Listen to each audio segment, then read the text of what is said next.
Media. Bismillah ar-Rahman ar-Rahim. Assalamu alaikum. Welcome back. It is exactly 8:53 a.m. News and views on Salam Media. Now, if you have been following us, you would remember that yesterday we spoke with archaeologist and activist Abir Zayad, based in Jerusalem. She spoke to us about the atrocities being played out, or rather being perpetrated on the Palestinian people, very particularly in Jenin, unprovoked, obviously, as usual. And all she said is for the rest of the world not to close their eyes and ears to the suffering and the persecution of the Palestinian people.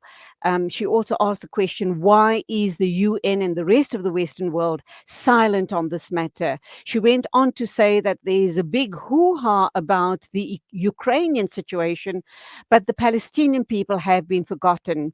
I pointed out it's simply because they are brown and the Ukrainians are fair-skinned, blue-eyed and blonde-haired. So that was her cry for help for the Palestinians. Let's look at what organizations around the world are doing to make the voices of the Palestinian people being heard. Very especially here in South Africa, we have a few amazing organizations. One such organization is the SABDS Coalition. They've put out a very, very strong statement regarding the Jenin Massacre. To talk to us about it is Professor Usuf Chikte, and he is with the SABDS Coalition. Assalamu alaikum to you, Professor. Welcome to the program. Thank you. I'm also part of the PSC Cape Town Palestine Solidarity Campaign. And I think it's a very important topic. And Abir who's been in South Africa, has mentioned, gave us on-the-ground information of what is happening. And it's right. The Palestinians have called on us to support them in the fight against fascism in Israel. And what it is really, nobody believed the Palestinians for almost 75 years that there is a Nakba, that the Nakba has taken place, a catastrophe, and they were being expelled and being exterminated from the native lands to make way for a colonial settlement. And it has taken the form of apartheid. And what we see in Jenin, what we've seen in Jenin over the last couple of days, is the ongoing Nakba. The Nakba has never stopped. And it's the first time in the UN's history, they've recognized that in the form of a Nakba Day on May the 15th, but recognition is not enough. We need to hold apartheid Israel accountable for the impunity with which they conduct these massacres. I mean, it's unimaginable that a refugee camp, refugees as a consequence of the 1948 Nakba, and repeatedly assaulted over 75 years with it being spiked with the second intifada, are being aerial bombed by armored vehicles and invaded by armored vehicles, bulldozers, their houses, their roads ripped up, their houses demolished, the electricity cut off, the telecommunications suspended and cut off because Israel doesn't want the rest of the world to know what is happening and what they're doing. What they are doing is that they are satisfying their lust for the land of Palestine and to satisfy the settlers and to impress upon the settlers that they are going to wipe out, exterminate through pogroms and other crimes against humanity in dispossessing Palestinians from the land. Now, a couple of weeks ago, just over a week ago, you'd remember Netanyahu and the president of Israel and some other ministers said, don't take the law into your own hands. Refer it to us. And certainly they did. They've done, even MSF, Medicine Sans Frontier, commented on that tear gas was fired within the hospital compound, compounding the illnesses of the patients there, of children and people who sought refuge in the camp. Now, there is no depth of depravity that this fascist regime, miscalled Israel, can go to.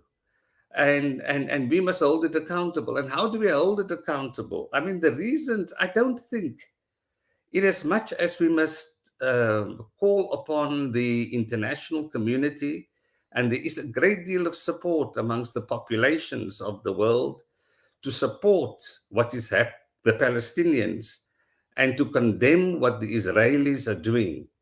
But I don't think we must expect any mercy either from Israel or from its backers at the UN or from the Western imperialist countries. This is what they've been doing. This is why they've established Israel.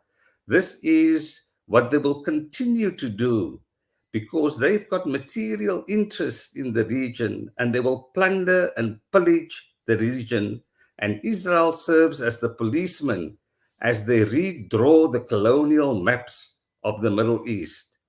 They've successfully subjugated Libya now, resubjugated Libya, drawn up new contracts with the extracted oil.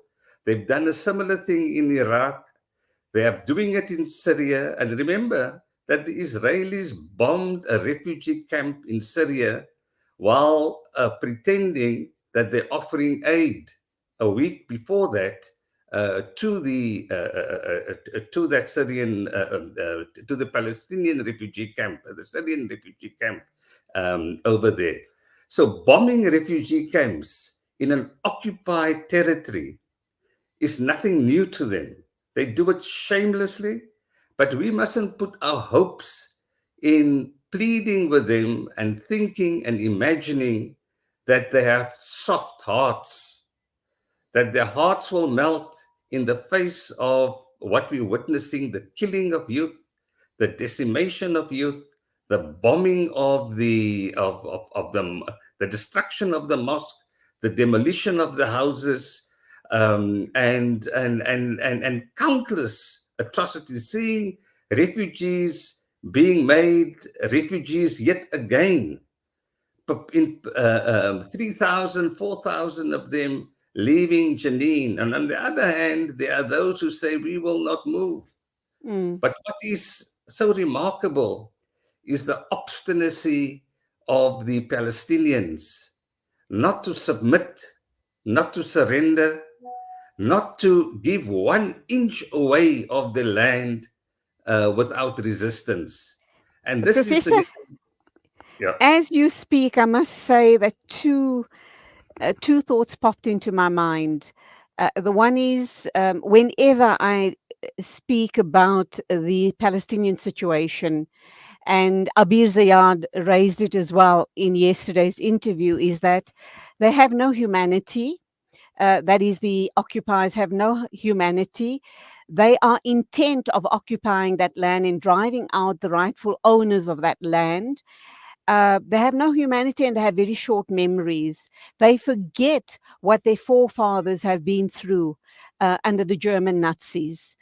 Just that episode in their history should have made them to be more humane and not treat the Palestinians the way they're treating them now, because they are probably involved in even more inhumane atrocities than the Germans did against their forefathers. And we're sorry about that history that their forefathers had to undergo. Nobody should have undergone that. But they are perpetuating the very same thing on the Palestinians. And the other thought that pops into my mind is Nabi Musa. And in his time, he saw what Fir'aun did. They tried to kill all the boy children that were born to Nabi Musa's people because they wanted to wipe out that population altogether. So, isn't this what the occupiers are doing? Part of what the occupiers are doing? Killing young men, women, and children? Yeah. It's difficult not to draw parallels between some of the most hideous crimes in human history leading up to the Second World War. But we must remember that Zionism has hijacked Judaism. And what we're seeing today is the capturing of Judaism, doing this in the name of Judaism, and they want to conflate Judaism with Zionism. And that is what we must distinguish. We must distinguish between the two and be resolute in our combating of Zionism, declaring that racism and declaring it a crime against humanity in the manner in which the Israelis are implementing that against the Palestinians. You've mentioned the fascist nature of the Second World War and the consequences of that, where millions died, millions of Jews, millions of, and accompanied with that, many other millions of people died during the hideousness of the blondes, of the master race that they have. Today, we have a philosophy of Jewish supremacy, which is similar to a master race. And they claim divine provision for the master race. And this is one of the myths that we must destroy, that, that there is a relationship between a biblical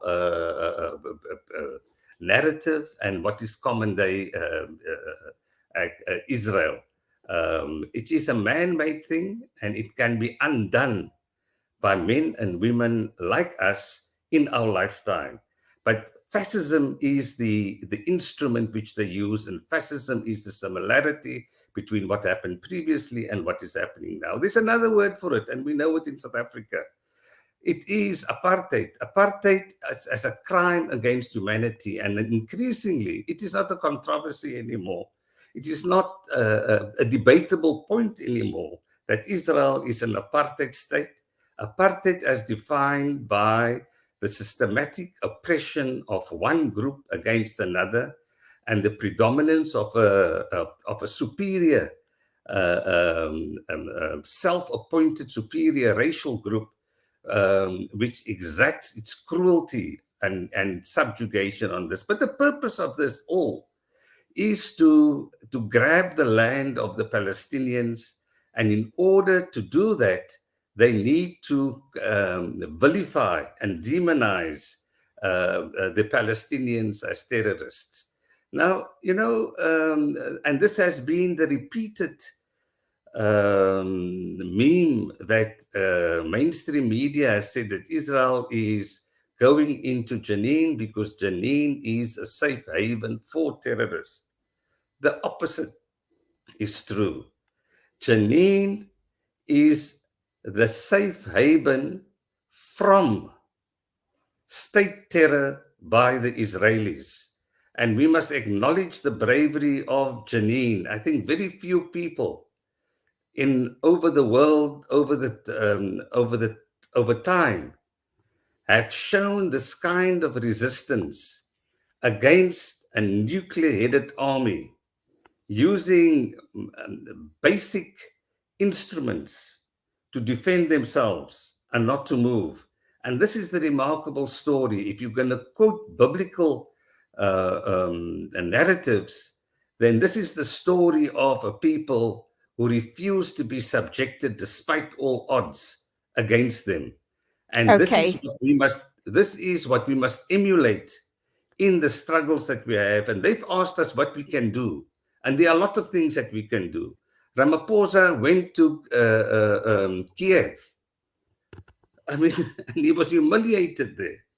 Why can't Ramaphosa open up his offices for us to apply sanctions against Israel at the UN and to block and to articulate a view that Orlando Pirates must be part of the isolation of not playing with Israeli sports, impose diplomatic and military sanctions against Israel, and expel the Israeli ambassador because we're giving them a respectability in world fora. And in fact, it is against our constitution. It is against the instruments of our laws to tolerate this kind of heinous crimes being committed by Israel against the Palestinians, and we have universal jurisdiction over it. And we must, if we don't arrest people in South Africa who are committing or aiding and abetting these crimes, then it's a dereliction of a duty on our part.